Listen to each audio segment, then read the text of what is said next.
Mock drill पर BMC प्राक प्रस्तुति BMC office control room रे होई जायछि समीक्षा करछन्ती जिलापाल चंचल राणा समेत अतिरिक्त जिलापाल भुवनेश्वर एडीएम बीएमसी अतिरिक्त कमिश्नर और पूरा टीम एटी उपस्थित अछन्ती।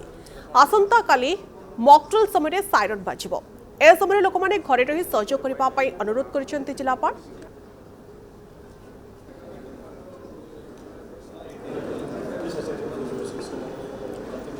समीक्षा करछन्ती खोर्धा जिलापाल जितेबाला मॉकड्रिल करा साइरन बाजिबो मॉकड्रिल पई बीएमसी केमिति प्राक प्रस्तुति करछि।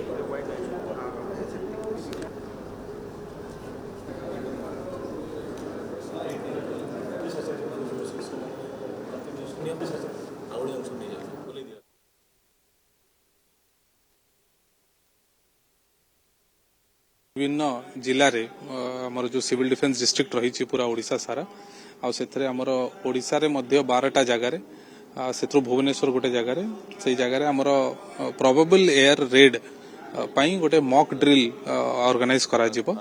एटा भुवनेश्वर रे मध्य आमे काली आसंता काली मॉक ड्रिल ताकू करिवु।